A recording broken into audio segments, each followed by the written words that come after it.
Good morning friends, स्वागत है आपका एक बार फिर से हमारे YouTube channel math solution Sunil Rathore में। अभी तक हमने कैलेंडर के 2 पार्ट पढ़ चुके हैं। आज हम बात करेंगे कैलेंडर के पार्ट 3 के बारे में।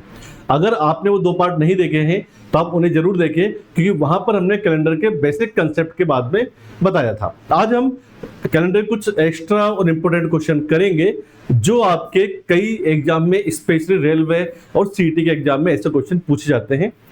तो आज हम स्टार्ट करते हैं। पहले हम पढ़ेंगे कि कोई भी महीना आपको दिया है, उसके समान महीना, यानी कि जनवरी के समान या अप्रैल के समान महीना कौन सा होगा वो ज्ञात करना।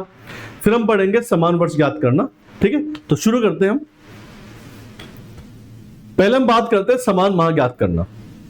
कोई भी महीना आपको दिया गया है और आपको पता करना है इस महीने के समान अगला महीना कौन सा होगा। तो उसके लिए हम क्या करते हैं, प्रत्येक महीने के विषम दिनों की संख्या हम निकालते हैं और विषम दिनों को जोड़ते हैं। यदि जोड़ने पर, विषम दिनों को जोड़ने पर, ऐड करने पर, यदि 7 या 7 का मल्टीपल, यदि 7 का मल्टीपल 14, 21 या 28 आ जाए तो उसके ठीक अगला महीना दिए गए महीने के समान होता है। यानी कि हमें क्या करना है, प्रत्येक महीने के विषम दिनों को और डे को जोड़ना है। विषम दिन क्या होते हैं, किसी भी महीने के दिनों में 7 का भाग देने पर जो भी शेषफल बचता है उसे बोलते हैं विषम दिन। जैसे जनवरी में 31 दिन होते हैं, आपने 7 का भाग दिया, शेषफल कितना बचेगा 3, तो विषम दिन कितने हो जाएंगे आपके 3 हो जाएंगे। सितंबर का महीना है, कुल दिनों की संख्या 30 होती है, 7 का भाग दिया, शेषफल बचा 2, तो विषम दिन कितने हो जाएंगे आपके 2 हो जाएंगे। ठीक है, तो आइए हम समझ लेते हैं इसको, कंसेप्ट को। जैसे हमारे जो महीने होते हैं जनवरी, फरवरी, मार्च, ये जनवरी, फरवरी, मार्च, अप्रैल, मई, जून, जुलाई, अगस्त, सितंबर, अक्टूबर, नवंबर और दिसंबर। ठीक है, पहले हम इसमें देख लेते हैं ओड डे कितने हैं, ओड दिन कितने हैं। अच्छा, अगर देखो ईयर आपको पता है 2 तरह के होते हैं, एक होता है ऑर्डिनल, एक होता है लीप ईयर। पहले हम बात करते हैं साधारण वर्ष की। तो जनवरी में दिन कितने होते हैं आपके विषम दिन, 3 होते हैं। अगर वर्ष आपका साधारण है, ऑर्डिनरी है, तो फरवरी में 28 दिन होंगे, तो विषम दिन कितने हो जाएंगे आपके 0। मार्च होता है आपके 31 का, अप्रैल होता है आपके 30 का, 30 से 7 का भाग देंगे 2 आ जाएगा, 31 से 7 का भाग देंगे, शेषफल कितना आ जाएगा आपके 3। तो मई में 3, जून में 2, जुलाई, अगस्त, ऐसे 2 महीने वर्ष में जो एक साथ आते हैं और 31 दिन के होते हैं, वो कौन से, जुलाई और अगस्त। केवल यही 2 महीने हैं जो लगातार आते हैं और 31 दिन के होते हैं। सितंबर वापस से 30, अक्टूबर 31, नवंबर 30 और दिसंबर 31। यानी कि सबसे पहले हमने क्या किया, विषम दिन निकाल लिए साधारण वर्ष के। अगर हम बात करें लीप ईयर हो, ठीक है ना, अधिवर्ष हो, तो अधिवर्ष में भी सेम ही होगा। केवल क्या होगा, आपके फरवरी जो है 29 दिनों की होगी, तो आप विषम दिन 1 हो जाएगा। बाकी आपके सभी महीनों के विषम दिन सेम ही रहेंगे। ठीक है। अच्छा, अब क्वेश्चन आता है कि कोई भी महीना आपको दिया है, इसके समान महीना कौन सा होगा। जैसे मान लो आपसे कहा जाए कि अप्रैल के समान महीना कौन सा होगा। देखो, जो भी महीना हमें दिया है इसके समान महीना ज्ञात करने के लिए हम क्या करेंगे, जो महीना दिया है वहां से विषम दिनों की संख्या को काउंट करते हैं। अगर विषम दिनों को काउंट करने पर 7, 14 या 21 आ जाता है तो उसके ठीक अगला महीना इसके समान होता है। जैसे अप्रैल से बात करें, अब देखो अप्रैल में कोई सा भी वर्ष हो, क्योंकि विषम दिन सेम रहेंगे। ठीक है, तो अप्रैल में जैसे अप्रैल के समान महीना कौन सा होगा, तो अप्रैल को काउंट करना है, यहां से गिनना है आपको। गिनने पर कितना आ जाए, 7, 14, 21, यहां से हम काउंट करेंगे 2, इसे भी काउंट करना है, 2 और 3 5, 5 और 2 7, देखो 7 आ गया। जहां 7, 14, 21 आ जाए उसके ठीक अगला महीना, जहां 7, 14, 21 आए उसके ठीक अगला महीना दिए गए महीने के समान होगा। तो और जो महीना बोले उसे काउंट करना है, 2, 3, 5 और 2 7, यहां 7 आ गया, तो इसका अगला महीना कौन सा होगा, जुलाई। यानी कि अप्रैल के समान महीना कौन सा होता है, जुलाई होता है। ठीक है ना। आपसे कहा जाए कि जनवरी के समान कौन सा होगा। अब देखो, अगर जनवरी या फरवरी की बात की जाती है तो फिर हमें यह भी देखना है कि साधारण या लीप वर्ष है, क्योंकि मार्च के बाद तो सभी महीनों के विषम दिन समान होते हैं। मार्च के बाद कोई भी वर्ष हो, कोई फर्क नहीं पड़ता है, लेकिन जनवरी या फरवरी को आप काउंट करेंगे, जनवरी या फरवरी के समान महीना ज्ञात करना है, तो हमें यह भी ध्यान देना है कि आपका जो वर्ष है वो साधारण है या लीप वर्ष। जैसे हम बात करते हैं जनवरी के समान महीना, पहले हम देखते हैं कि अगर साधारण वर्ष हो तो, अब देखो अगर साधारण वर्ष होगा तो जनवरी के समान कौन सा महीना होगा, तो जनवरी से काउंट करना है, 3, 6 और 2 8, देखो 7 नहीं आया तो आगे चलेंगे, 8 के बाद 8 और 3 11, 11 और 2 13, 13 के बाद 16 आ गया, फिर 14 नहीं आया, कोई दिक्कत नहीं है, 16 के बाद 19, 21, अब देखो यहाँ 21 आ गया, यानी कि या तो 7 या 14 या 21, जो भी पहले आए उसके ठीक अगला महीना दिए गए महीने के समान होता है। यहां से काउंट करने पे 7 14 नहीं आ रहा लेकिन 21 आ रहा है, तो इसका अगला महीना क्या होगा, अक्टूबर। इसका मतलब जनवरी के समान महीना कौन सा हो जाएगा, आपके अक्टूबर हो जाएगा, ठीक है ना। अगर इसी क्वेश्चन में आपसे कहता है कि जनवरी के समान महीना ज्ञात करो, लेकिन वर्ष आपको दे दे लीप वर्ष, जनवरी के समान महीना ज्ञात करना है लेकिन लीप वर्ष में करना है। अब लीप वर्ष में करना है तो देखो यहां से हम काउंट करते हैं, 3 और 1 4, 3 7, देखो यहीं पे 3 और 4 3 7, ये 7 हो गया, तो इसके ठीक अगला महीना यानी कि जनवरी के समान अगला महीना कौन सा हो जाएगा, आपका अप्रैल हो जाएगा, ठीक है ना। और अप्रैल के समान क्या है, जुलाई है। जनवरी के समान कौन हो गया, अप्रैल, और अप्रैल के समान क्या है, जुलाई है। मतलब जनवरी, अप्रैल, जुलाई तीनों ही आपस में समान होंगे, ठीक है ना। तो इस तरह हम समान महीना ज्ञात कर सकते हैं। समान महीने का मतलब ये होता है अगर किसी महीने की 10 तारीख को मंगलवार है तो ऐसा कौन सा महीना है जिसके 10 तारीख को भी मंगलवार होगा, ठीक है। तो इस तरह हम इनके विषम दिनों के कोड लिखकर कोई भी विषम दिन आसानी से ज्ञात कर सकते हैं, ठीक है। ये कंसेप्ट आपको समझ में आ गया। अब हम 1-2 क्वेश्चन इससे करके देख लेते हैं कंसेप्ट से। जैसा कि एक क्वेश्चन हमारे सामने है, आपसे कहा है कि साधारण वर्ष में जनवरी के समान महीना कौन सा होगा। देखो अभी हाल हमने ज्ञात किया था कि जनवरी के समान महीना कौन सा होगा, तो जनवरी के समान महीना कौन सा होता है, अक्टूबर। यानी कि पहले क्वेश्चन का हमारा आंसर क्या आ जाएगा, डी आ जाएगा। पहले वाले जो क्वेश्चन है इसका जो आंसर है वो क्या हो जाएगा, अक्टूबर हो जाएगा, ठीक है ना। अभी हाल हमने निकाला था। सेकंड क्वेश्चन है कि लीप वर्ष में फरवरी के समान महीना कौन सा होगा। देखो लीप वर्ष है, अपने जो कोड होते हैं, ठीक है ना, एक बार हम दोबारा कोड लिख लेते हैं आपकी सुविधा के लिए। जनवरी, फरवरी, मार्च, अप्रैल, मई, जून, जुलाई, अगस्त, सितंबर, अक्टूबर, नवंबर, दिसंबर। अच्छा लीप वर्ष है तो लीप वर्ष में फरवरी में विषम दिन कितने होंगे, आपके 1 हो जाएंगे, ठीक है। हमसे कहा है अगर लीप ईयर है तो फरवरी के समान कौन सा महीना होगा। देखो फरवरी के समान महीना हमें निकालना है, तो फरवरी से हम काउंट करते हैं और काउंट करने पर 7, 14 या 21 आता है तो उसके ठीक अगला महीना इस दिए गए महीने के समान होगा। तो फरवरी से स्टार्ट करेंगे हम, यहां से 1 और 3 4, 4 और 2 6, 6 और 3 9, 9 और 2 11, 11 और 3 14। देखो यहां पे यहां चलेंगे तो कितना आ गया, 14 आ गया। 1 और 3 4 6 9 11 14, यानी कि फरवरी से जो महीना दिया वहां से काउंट करना है, कितना गया 14। कहां पे आ गया, जुलाई पे। जहां 14 आ जाता है उसके ठीक अगला महीना दिए गए महीने के समान होता है, यानी कि फरवरी के समान महीना कौन सा होगा, अगस्त। ऑप्शन नंबर ए हमारा सही आंसर हो जाएगा, ठीक है। अगला जो क्वेश्चन है हमें दिया है कि सितंबर के समान कौन सा माह है। तो ये हमारा पहले क्वेश्चन का आंसर था, ये दूसरे का। अब हम बात करते हैं तीसरे क्वेश्चन पे। हमसे बोला है कि सितंबर के समान कौन सा माह होगा। देखो सितंबर के समान आपको माह निकालना है, तो सितंबर के समान हम यहां से चेक करते हैं। तो यहां से सितंबर से काउंट करेंगे 2 और 3 5 और 2 7। देखो सितंबर से काउंट करते हैं 2 और 3 5, 3 और 2 7। यहां से यहां तक चलने पे 7 आ गया, तो इसके ठीक अगला महीना यानी कि क्या होगा, दिसंबर। तो सितंबर के समान ठीक अगला जो महीना है वो क्या हो जाएगा, हमारा दिसंबर हो जाएगा, ठीक है। तो इस तरह हम विषम दिनों की मदद से किसी भी महीने के समान महीना ज्ञात कर सकते हैं। तो उम्मीद करते हैं जो अभी कंसेप्ट होता है आपको वो समझ में आ गया होगा।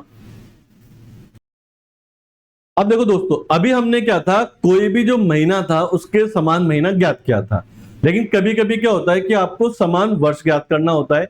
कोई वर्ष आपको दे दिया कि 1990, इसके समान अगला कौन सा वर्ष होगा, या आपको वर्ष दे दिया 1940, इसके समान अगला वर्ष कौन सा होगा। तो अब हम बात करते हैं समान वर्ष कैसे ज्ञात करते हैं। उसके लिए भी एक सिंपल सा कंसेप्ट है। देखो, अगर आपको समान वर्ष ज्ञात करना है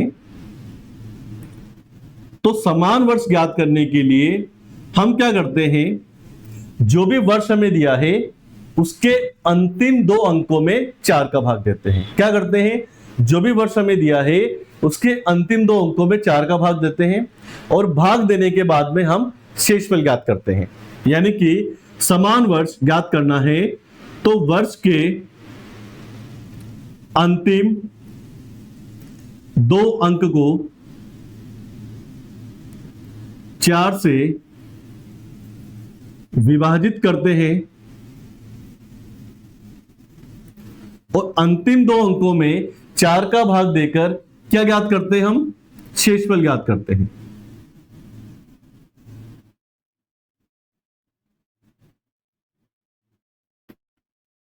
तो वर्ष के अंतिम 2 अंकों में 4 का भाग देते हैं, और भाग देने के बाद हम शेषफल ज्ञात करते हैं। अगर अंतिम 2 अंकों में आपने 4 का भाग दिया और भाग देने पर शेषफल का मान 1 आता है, क्या आता है, 1 आता है। आपने किसी भी संख्या में 4 का भाग दिया, अगर 4 का भाग देने पर शेषफल 1 आता है तो जो भी वर्ष हमें दिया है उस दिए गए वर्ष में 6 जोड़ देंगे, वो क्या होगा, उसके समान वर्ष हो जाएगा। यानी कि किसी भी वर्ष के अंतिम 2 अंकों में 4 का भाग देना है, अगर भाग देने पर शेषफल का मान 1 आता है तो जो भी वर्ष हमें दिया है इसमें 6 जोड़ देंगे, वो दिए गए वर्ष के समान वर्ष होगा। सेकंड, अगर किसी भी वर्ष के अंतिम 2 अंकों में 4 का भाग देने पर शेषफल का मान 2 आता है, या शेषफल का मान 3 आता है, या तो शेषफल का मान 2 आए या 3 आए, उस कंडीशन में समान वर्ष ज्ञात करने के लिए दिए गए वर्ष में हम क्या करेंगे, 11 जोड़ देंगे। कितना जोड़ देंगे, 11 जोड़ देंगे। ठीक है। अगर किसी वर्ष के अंतिम 2 अंकों में भाग देने पे शेषफल 0 आए, 0 कब आएगा, जब वो क्या हो, लीप वर्ष हो। जब वो क्या हो, लीप वर्ष हो। यानी किसी वर्ष के अंतिम 2 अंकों में भाग देने पे शेषफल 0 आता है, मतलब लीप वर्ष है, तो समान वर्ष ज्ञात करने के लिए जो भी वर्ष आपको दिया गया है उस दिए गए वर्ष में हमें 28 जोड़ना है। उस दिए गए वर्ष में 28 जोड़ देंगे तो जो वर्ष दिया गया है उसके समान वर्ष ज्ञात हो जाएगा। ठीक है। तो इस तरह इस कंसेप्ट की मदद से हम किसी भी वर्ष के समान वर्ष ज्ञात कर सकते हैं। इसे आप नोट करें, फिर हम इसे एग्जाम्पल से और भी ज्यादा समझ लेते हैं। अभी जो हमने कंसेप्ट पढ़ा है कि 6, 11 या 28 जोड़ने पर किसी भी वर्ष के समान वर्ष ज्ञात करते हैं, इसे हम कुछ एग्जाम्पल से समझ लेते हैं। जैसे पहला क्वेश्चन है कि वर्ष 2002 के समान वर्ष क्या होगा। देखो, समान वर्ष ज्ञात करने के लिए हम क्या करते हैं, वर्ष के अंतिम 2 अंकों में 4 का भाग देते हैं। 2002 अंतिम 2 अंकों में 4 का भाग देंगे, क्योंकि 2 में 4 का भाग नहीं जाता है तो शेषफल कितना आएगा, हमारा 2 ही आ जाएगा। शेषफल कितना आ जाएगा, 2 आ जाएगा। अगर शेषफल 2 आता है तो हमें उसके समान वर्ष ज्ञात करना है, 2002 के समान वर्ष ज्ञात करना है। आपको बताया, अगर शेषफल का मान 2 या 3 आता है तो दिए गए वर्ष में 11 जोड़ देंगे, यानी कि 2002 के समान वर्ष क्या आ जाएगा, 2013। ये हमारा आंसर हो जाएगा। ऑप्शन नंबर बी हमारा सही आंसर हो जाएगा। तो इस तरह हम किसी भी वर्ष के समान वर्ष ज्ञात कर सकते हैं। सेकंड क्वेश्चन की बात करते हैं। इसमें हमें वर्ष दिया है 1996। देखो, 1996 से 96 को हम 4 से डिवाइड करते हैं, अंतिम 2 अंकों में 4 का भाग देना है। चूंकि अंतिम 2 अंकों में 4 का भाग पूरी बार जा रहा है, 4 2 जा 8, 4 4 जा 16, यानी कि शेषफल का मान कितना आता है, 0। अंतिम 2 अंकों में 4 का भाग पूरी बार जा रहा है, मतलब शेषफल आ गया 0। इसका मतलब ये है, ये लीप ईयर है, और लीप ईयर हो तो समान वर्ष ज्ञात करने के लिए दिए गए वर्ष में 28 जोड़ते हैं। इसमें 28 जोड़ेंगे तो आंसर कितना आ जाएगा, 2024 आ जाएगा, यानी कि ऑप्शन नंबर बी हमारा सही आंसर हो जाएगा। तो सेकंड क्वेश्चन का आंसर आ जाएगा 2024। ठीक है, एक और क्वेश्चन है, आपसे बोला है कि 2017 के समान वर्ष क्या होगा। तो अंतिम दो अंकों में 4 का भाग देते हैं, 17 में 4 का भाग दिया, 4 बार जाएगा, शेषफल कितना बचेगा, 1। अगर अंतिम दो अंकों में 4 का भाग देने पर शेषफल का मान 1 आता है तो दिए गए वर्ष में 6 जोड़ देंगे, समान वर्ष आ जाएगा। 6 जोड़ने में कितना जाएगा, 2023, यानी कि 2017 के समान वर्ष क्या आ जाएगा, 2023। ऑप्शन नंबर सी हमारा सही आंसर हो जाएगा। तो इस तरह शेषफल के अनुसार हम समान वर्ष आसानी से ज्ञात कर सकते हैं। ठीक है, सिंपल सा कंसेप्ट है, ये आपको समझ में आ गया होगा, इसे आप नोट कर लें, फिर हम अगला टाइप स्टार्ट करेंगे। अब दोस्तों हम बात करते हैं इस चैप्टर का सबसे इंपॉर्टेंट टाइप, जिसमें क्या होता है, कोई भी आपको तारीख दी होती है और किसी भी तारीख का आपको वार ज्ञात करना होता है। ये अपने कैलेंडर का सबसे इंपॉर्टेंट पार्ट माना जाता है और सबसे टफ भी माना जाता है। तो हम यही पढ़ने वाले हैं। कोई भी आपको तारीख दे रखी है, जैसे आपसे कहा जाए कि 20 अप्रैल 2020 को क्या था, या 15 अगस्त 1947 को क्या था, कोई भी आपको डेट दी गई है, उसका आपको डे वार ज्ञात करना है, तो हम कैसे करते हैं। तो उसके लिए एक सिंपल सा कंसेप्ट है, कुछ कोड है जो आपको थोड़े याद करने हैं, आइए वो हम समझ लेते हैं। तो किसी भी तारीख का अगर हमें वार ज्ञात करना है तो उसके लिए सबसे पहले हम क्या करते हैं, जो भी वर्ष है उसके अंतिम 2 अंक लिखते हैं, वर्ष के अंतिम 2 अंक लेते हैं। ठीक है ना, पहला काम। उसके बाद उन अंतिम 2 अंक में जो हमने लिए हैं, इसमें किसका भाग देते हैं हम, 4 का। 4 का भाग क्यों देते हैं, क्योंकि हम निकालते हैं लीप ईयर। देखो 4 का भाग क्यों देते हैं, हमें निकालना होता है लीप ईयर कि वर्ष में लीप ईयर कितने हैं, क्योंकि हर 4 साल के बाद लीप ईयर रिपीट होता है। तो लीप ईयर ज्ञात करने के लिए क्या करते हैं हम, जो भी वर्ष दिया है इसके अंतिम 2 अंकों में हम क्या करते हैं, 4 का भाग देते हैं। तो सबसे पहले वर्ष के अंतिम 2 अंक लेते हैं, इन अंतिम 2 अंकों में 4 का भाग देते हैं। इसके बाद हम लेते हैं डेट, दिनांक, जो क्वेश्चन में दी गई है। 3 चीजें हमें दी गई डेट से मिल जाती है, 2 चीजें हमें अलग से लिखनी होती है, जिसमें एक होता है हमारे शताब्दी का कोड और एक होता है माह, महीने का कोड। यानी कि 5 चीजें हमें लिखनी होती है।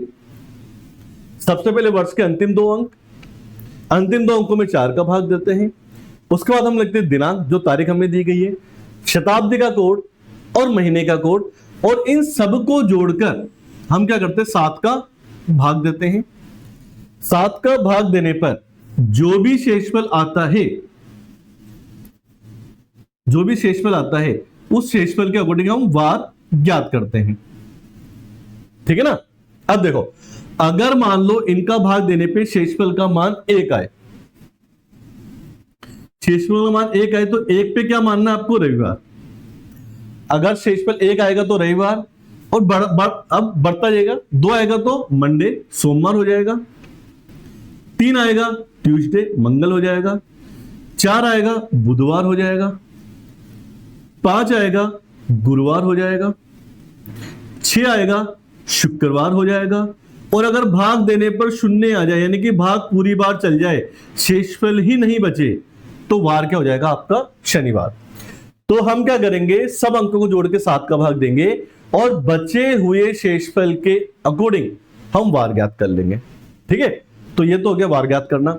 अब कुछ चीजें आपको ध्यान रखनी है कि यहाँ पे वर्ष के अंतिम 2 अंकों में आप 4 का भाग देंगे, तो यहाँ पे आपको क्या लेना, भागफल, क्वेश्चन लेना है कि भाग कितनी बार गया है, क्योंकि हमें यहाँ पे निकालना होता है लीप ईयर। तो लीप ईयर निकालने के लिए अंतिम 2 अंकों में 4 का भाग देते हैं, जितनी बार भाग जाता है भागफल वो हम यहाँ पे लेते हैं, दिनांक हम वहां से लेंगे, शताब्दी और महीने कोड हमें याद करने हैं, वो भी हम देख लेते हैं।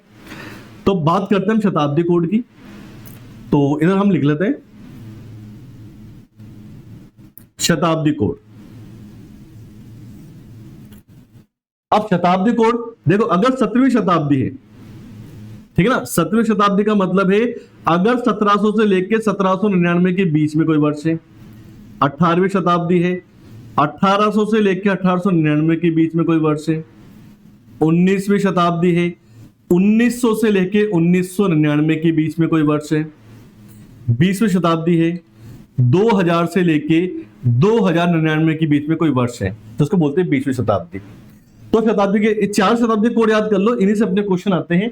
अगर 17वीं शताब्दी है तो शताब्दी का कोड हमें क्या लिखना है 4, 18वीं है तो 2, 19वीं है तो 0 और 20वीं शताब्दी है तो 6। यानी कि 4 शताब्दी का कोड आपको याद करना है, 17, 18, 19, 20, 4 और 2, और 4 और 2 कितने होते हैं 6, 6 में 0 जोड़ा तो कितना आ गया 6, यानी कि 4206 आपको याद करना है, 17, 18, 19, 20।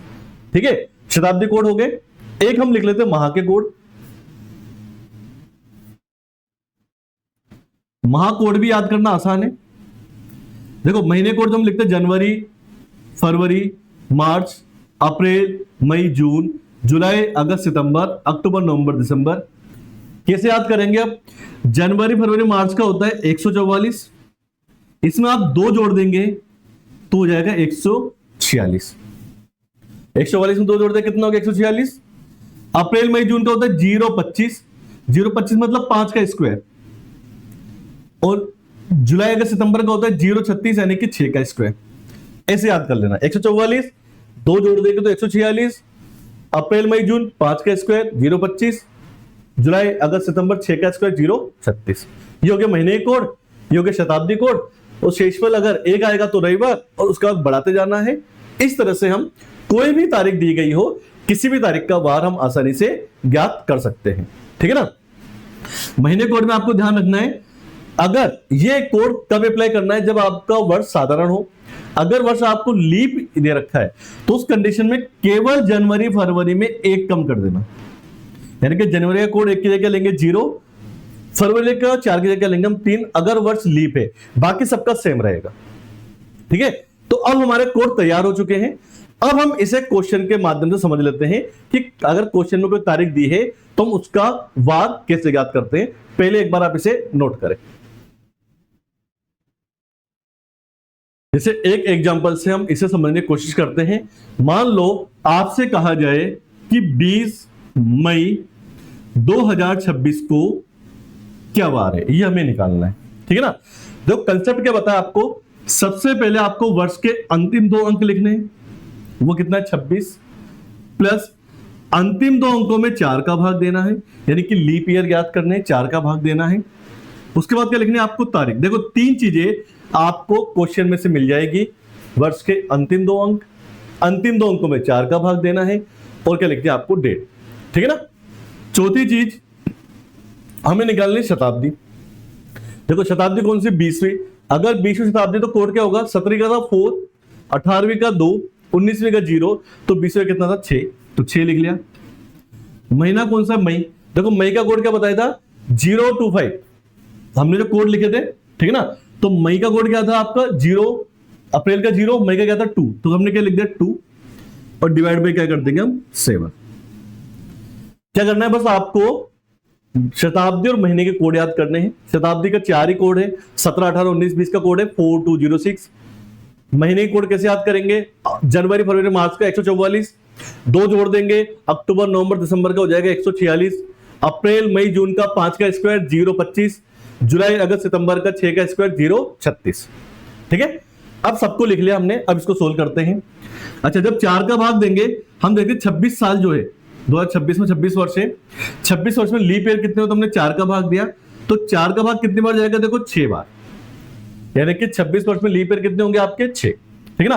अब सबको जोड़ दो, 26 और 6 कितने हो गए 32, ये कितने हो गए 52, 52, 52 और 58 हो गया, और ये कितने हो गए 60, डिवाइड बाई 7। सभी को जोड़ के आपको 60 से डिवाइड करना है, सभी को जोड़ के आपको 7 से डिवाइड करना है। सभी को जोड़ने में कितना है 60, 60 आ गया, 7 का भाग देंगे। अब हमें निकालना है शेषफल, 7 का भाग दिया, 7 8 56, कितना बच गया, शेषफल कितना आ गया आपके 4,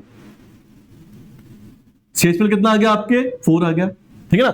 अब देखो आपको क्या बताया, अगर शेषफल 1 आता है तो क्या होता है रविवार, यानी कि एक शेषफल पे क्या मानना आपको रविवार, 2 पे क्या हो जाएगा सोमवार, 3 पे क्या हो जाएगा मंगलवार, यानी कि शेषफल 4 आया है तो शेषफल 4 पे क्या होगा बुधवार, वेडनेसडे। ये हमारा सही आंसर हो जाएगा। ठीक है ना। तो इस तरह कोई भी आपको तारीख दे रखी है, आप दी गई किसी भी तारीख का इजीली डे यानी कि वार याद कर सकते हैं। ठीक, अभी जो हमने कंसेप्ट सीखा है उसके ऊपर कुछ क्वेश्चन है जो हम इसको सोल्व करके इस कंसेप्ट को और भी ज्यादा याद कर लेते हैं या सीख लेते हैं। देखो पहला क्वेश्चन है कि 26 जनवरी 1950 को क्या होगा। ठीक है ना। 26 जनवरी 1950 जो हमारा रिपब्लिकन डे है, उस दिन क्या होगा। तो ये क्वेश्चन कई बार एग्जाम में आया भी है, इसका डे आपको याद भी करना है। चलो हम निकालते हैं। पहला क्वेश्चन हम बात करते हैं 26 जनवरी 1950 का है, तो वर्ष के अंतिम 2 अंक क्या हो गए 50। 50 वर्षों में कितने लीप ईयर होंगे याद करने के लिए हम किसका भाग देंगे, 4 का, 4 का भाग देंगे। तारीख कितनी है 26 जनवरी है। महीना पहला महीना है। अब देखो जनवरी फरवरी के महीने में आपको ये पता करना होता है कि लीप ईयर है या नहीं है, क्योंकि 1950 लीप ईयर नहीं है, मतलब कोड कितना होगा आपका 1 होगा। अगर लीप ईयर होता तो कोड कितना होता आपका 0 होता। सेंचुरी कौन सी 1950 19वीं शताब्दी है, तो शताब्दी का कोड कितना आ गया 0। देखो अंतिम 2 अंक 4 का भाग दिया, डेट, महीना और शताब्दी का कोड, इन सबको लिख के हम किसका भाग देंगे 7 का भाग देंगे। 50 वर्षों में कितने लीप ईयर होंगे याद करने के लिए आपको 4 का भाग देना है और फाइंड आउट करना है कितनी बार गया। 4 का भाग हम देते हैं 50 में कितनी बार जाएगा 12 बार, 12 बार। ठीक है, इन सबको हम जोड़ते हैं। देखो 50 में 12 जोड़ा 62, 62 में 26 जोड़ेंगे हम तो 88 और ये कितना हो जाएगा आपका 89। 89 डिवाइड बाई 7। क्या क्या हमने सभी अंकों को आपस में जोड़ दिया। ठीक है ना। 50 ये हो गया 62, 62 में हमने 26 जोड़ दिया, कितना हो गया 88 और ये हो गया 89। अब 7 का हम भाग देंगे, 7 से डिवाइड करेंगे। 7 1 जा 7 और 7 2 जा कितना हो गया 14, तो कितना बचेगा आपका 5 बच जाएगा। हमें क्या करना है टोटल अंकों को 7 से डिवाइड करके शेषफल निकालना है। शेषफल कितना आ गया 5 आ गया। आपको बताया शेषफल 1 आता है तो क्या मानते हैं हम संडे, 2 आएगा तो क्या मानेंगे मंडे, 3 आएगा ट्यूसडे, 4 आएगा वेडनेसडे, तो 5 आएगा तो क्या होगा थर्सडे। यानी कि 26 जनवरी 1950 को कौन सा दिन था, थर्सडे था, गुरुवार। ठीक है। अब देखो ये क्वेश्चन दोस्तों कई बार एग्जाम में पूछा गया है, तो आप निकाल तो सकते हैं, लेकिन टाइम बचाने के लिए मैं आपसे कहूंगा कि 26 जनवरी 1950 को थर्सडे होता है, ये आप याद भी कर ले, क्योंकि याद करने से क्या होगा हमारा लगभग आधा से 1 मिनट बच जाएगा, क्योंकि इस क्वेश्चन को सोल्व करने में हमें 30 से 40 सेकंड तो लगेंगे। सही, ठीक है ना। तो 26 जनवरी 1950 का आप स्पेशली याद कर ले कि 26 जनवरी 1950 को क्या था, थर्सडे था। और एक 15 अगस्त 1947 यानी कि हमारा स्वतंत्रता दिवस है, वो भी आप याद कर ले कि 15 अगस्त 1947 को फ्राइडे था। ठीक है ना। 26 जनवरी 1950 को क्या था, थर्सडे था। और 15 अगस्त 1947 इस दिन क्या था, तो इस दिन आप याद कर लेना फ्राइडे था। ये 2 दिन आप याद कर ले, कई बार एग्जाम में डायरेक्ट क्वेश्चन आता है। 15 अगस्त 1947 को कौन सा डे था, फ्राइडे, जबकि 26 जनवरी 1950 को क्या था, हमारा थर्सडे था। इस दिन क्या हुआ था, हम आजाद हुए थे।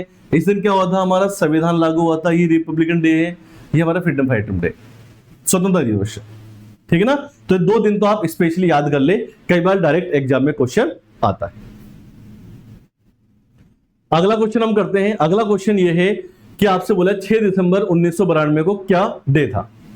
देखो 6 दिसंबर 1992 के लिए पूछा है। सबसे पहले वर्ष के अंतिम 2 अंक लिखेंगे 92, किसका भाग देंगे हम 4 से डिवाइड करेंगे। तारीख कितनी है 6 है। अच्छा महीना कौन सा, दिसंबर। दिसंबर का कोड क्या होता है, देखो जनवरी फरवरी मार्च का 144, अक्टूबर नवंबर दिसंबर का 2 जोड़ देंगे 146, यानी कि दिसंबर का कोड कितना हो गया आपका 6 हो गया। और सेंचुरी कौन सी आपकी 19वीं 19वीं शताब्दी है, तो कोड कितना हो गया 0 डिवाइड बाई 7, 7 का भाग देंगे। देखो 4 से कट जाएगा, 4 2 जा 8, 4 3 जा 12, 23 बार। ठीक है ना। इन सबको जोड़ देंगे 92 और 23, ये होगा 115, 121, 127 हो जाएगा आपका टोटल ऐड करने पे। डिवाइड बाई 7, 7 से हम डिवाइड कर देंगे।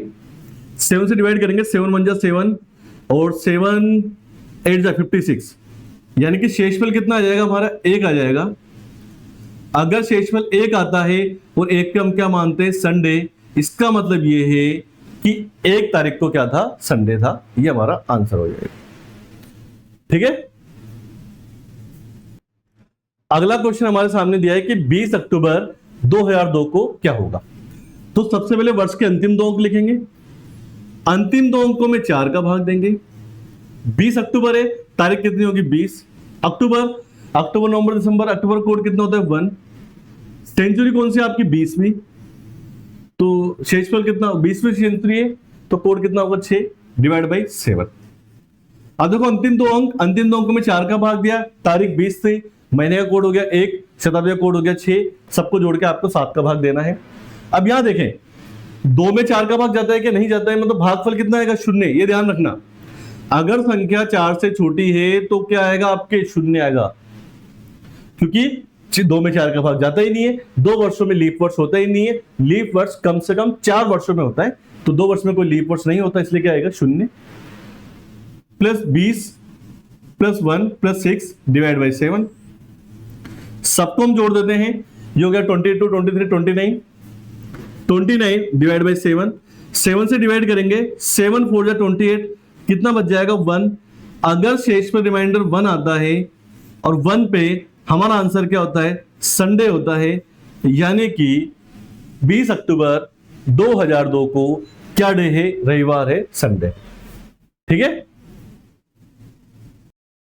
अब हम पढ़ते हैं कैलेंडर का एको टाइप। इसमें क्या होता है कि मान लो कोई वर्ष आपको दिया गया है और आपसे कहा जाए किसी वर्ष में अगर 15 जनवरी को शनिवार है तो अगले वर्ष में 15 जनवरी को कौन सा दिन होगा।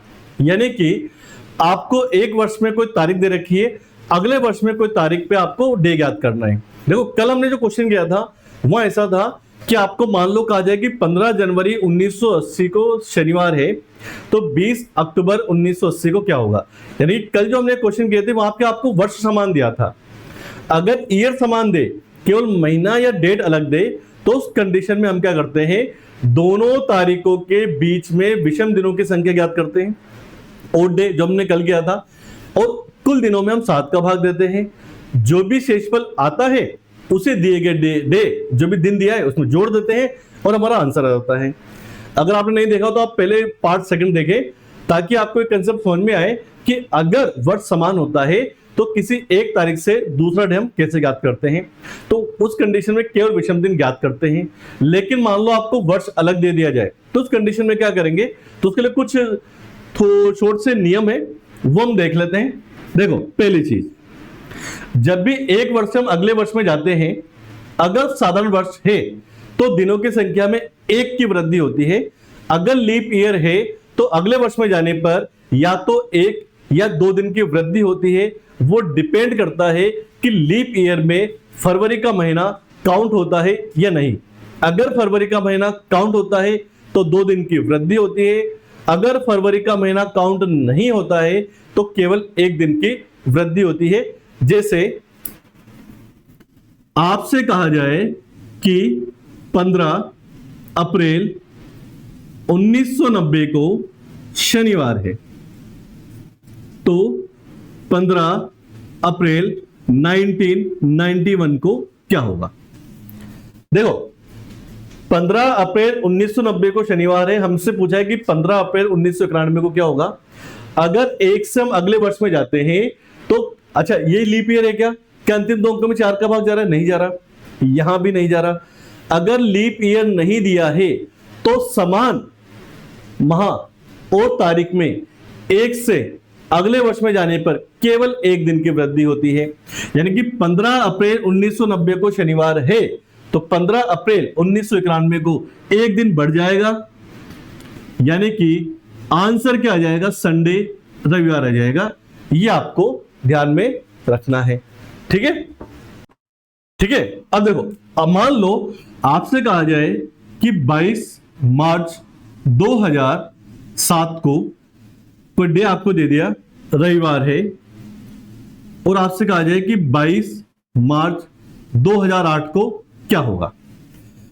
अब देखो 2007 या 8 में से कोई लीप ईयर है क्या, 2008 एक लीप ईयर है। अब हमें साधारण से लीप ईयर में जाना है।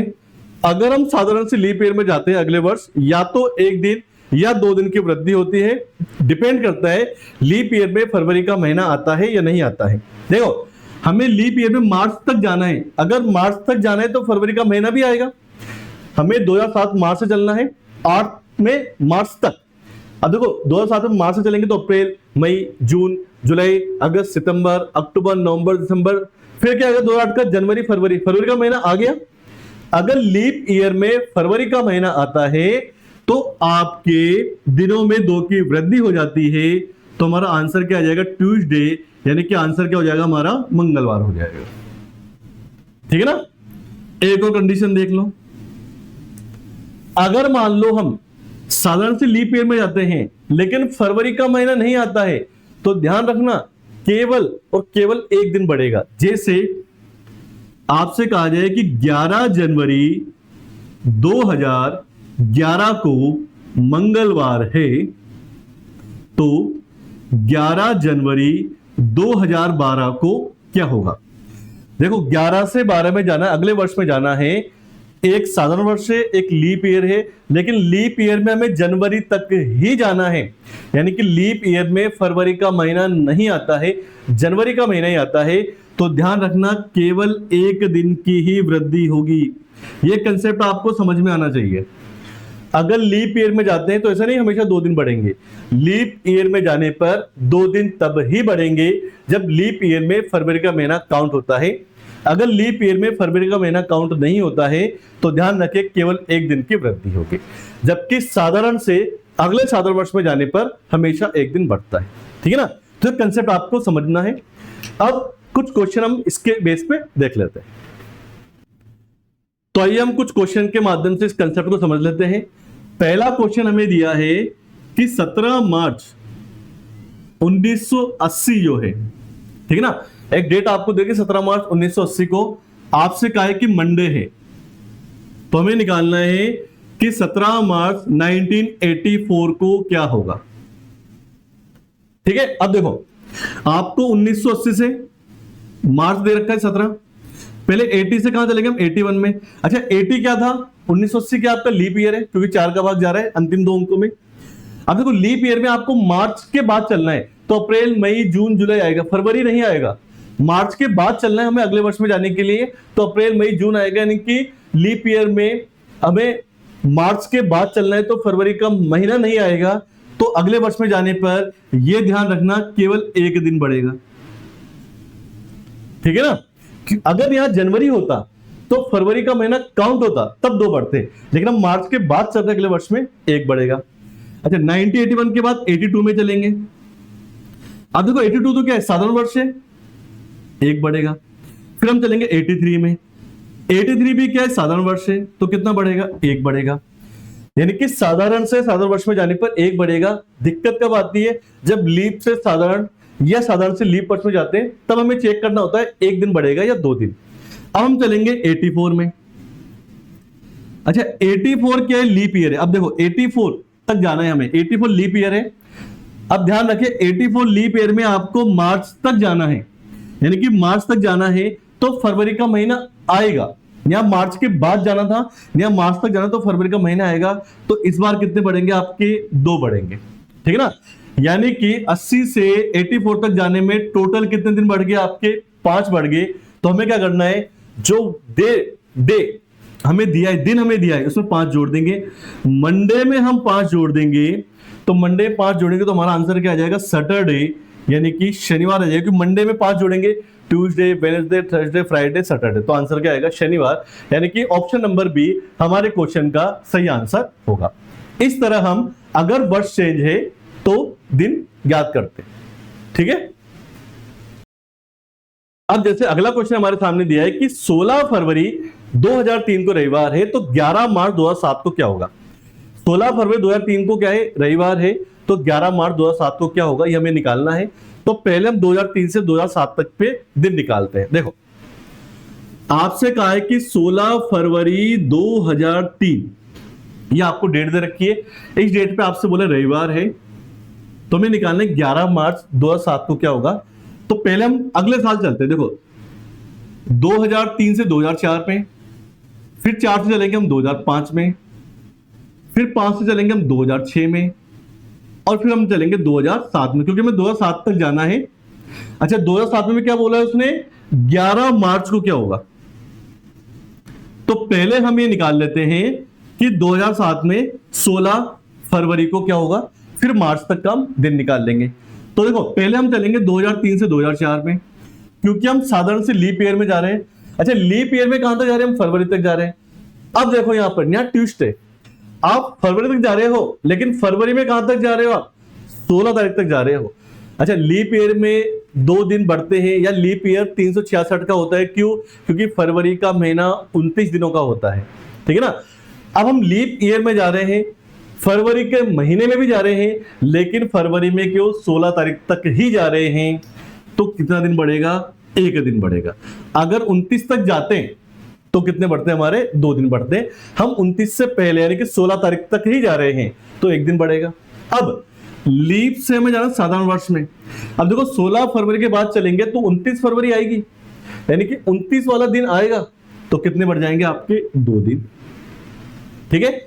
साधारण से साधारण में जाने पर हमेशा 1 दिन, फिर कितना बढ़ेगा, 1 दिन।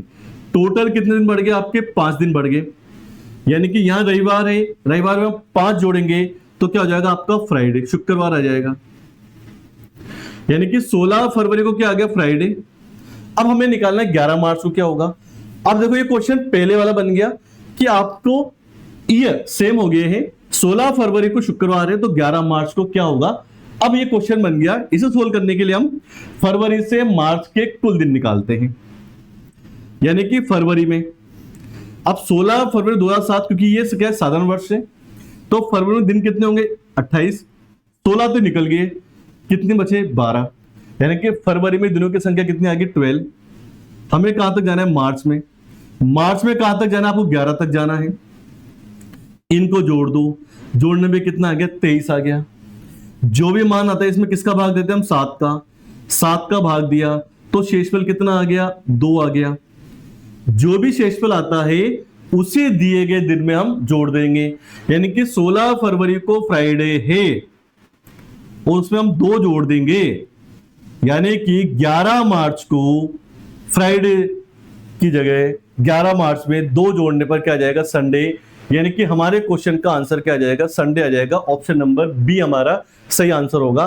तो ध्यान रखें, ऐसे क्वेश्चन करने के लिए पहले आपको जो भी साल दिया है आपको वहां तक आना पड़ता है 1 या 2 दिनों को जोड़कर। उसके बाद में वर्ष समान करने के बाद में अगर महीने अलग अलग दिए हैं तो आपको दोनों महीनों के कुल विषम कुल दिनों की संख्या निकालनी होती है। कुल दिनों में 7 का भाग देकर हम विषम दिन यानी कि शेषफल निकालते हैं। जो भी शेषफल आता है इसी जो दिन आया था उसमें जोड़ देते हैं और वहां से हमारा सही आंसर आता है। ठीक है ना। तो इस तरह से हम इन क्वेश्चन करते हैं। ये क्वेश्चन भी कई बार एग्जाम में पूछे जाते हैं। जब पेपर का लेवल अच्छा होता है तो आपको इस तरह के क्वेश्चन कई बार देखने को मिलेंगे। टाइप 7 और टाइप 8 आपके पेपर के दृष्टिकोण से काफी ज्यादा इंपॉर्टेंट है। इसे आप बिल्कुल सीरियस लें और इसके क्वेश्चन की प्रैक्टिस जरूर करें। ठीक है दोस्तों, अभी एक और क्वेश्चन हम करने वाले हैं। तो इससे पहले आपको बता दें कि जैसे हमने वादा किया था डेली शाम को 7 बजे हम आपसे मिलने के लिए आते हैं। आज हम कैलेंडर के पार्ट 3 के साथ आए हैं। कल हम कोई नए टॉपिक के साथ आपके सामने आएंगे। तो डेली शाम को 7 बजे आप हमारे चैनल को देखना बिल्कुल नहीं भूलें। और इसके अलावा हम प्रतिदिन सुबह 11 और दिन में 3 बजे 2 शॉर्ट वीडियो डालते हैं, जिसमें हम किसी भी एक टॉपिक के इंपॉर्टेंट क्वेश्चन को लेते हैं और उनको शॉर्ट में करने का आपको तरीका बताते हैं। आपको शाम को 7 बजे वाली क्लास में कंसेप्ट और ट्रिक ये बताते हैं, लेकिन सुबह होने वाली क्लास की शॉर्ट ट्रिक भी आपको सीखनी है। जब दोनों चीजें कंसेप्ट और शॉर्ट ट्रिक मिलेगी तो हमारा सिलेक्शन कंफर्म हो जाएगा। तो सिलेक्शन लेने के लिए आपको डेली मिलने वाली तीनों वीडियो को देखना है और अपने सभी दोस्तों में शेयर भी करना है, ताकि ज्यादा से ज्यादा बच्चे हमसे जुड़े और हमारे द्वारा पढ़ाई गई चीजों का ज्यादा ज्यादा लाभ लेकर सिलेक्शन ले सके। ठीक है ना। तो हमारे 10 साल के अनुभव जो एक्सपीरियंस है जिसको हम पढ़ाते हैं उसका फायदा ले। और कोई भी अगर आपको दिक्कत आती है तो आप हमसे डायरेक्ट पूछ सकते हैं। हमारा एक टेलीग्राम ग्रुप भी है, मैथ सॉल्यूशन सुनील राठौर के नाम से, चैनल के नाम से ही हमारा टेलीग्राम ग्रुप है। आप वहां जुड़कर भी हमसे सीधे कोई सवाल पूछ सकते हैं। और टेलीग्राम पे आपको प्रतिदिन जो भी हम वीडियो पढ़ाते हैं उस वीडियो की आपको पीडीएफ बिल्कुल फ्री में मिलती है। वो आप पीडीएफ डाउनलोड करके घर पे उनकी दोबारा प्रैक्टिस भी कर सकते हैं। ठीक है, चलो अब हम देखते हैं अगला क्वेश्चन। अगला जो क्वेश्चन हमारे सामने उसमें आपसे बोला गया है कि 17 जनवरी 1984 को बुधवार है। देखो 17 जनवरी 1984 84 को बुधवार है, तो हमें यह बताना है कि 1990 में 11 अप्रैल को क्या होगा।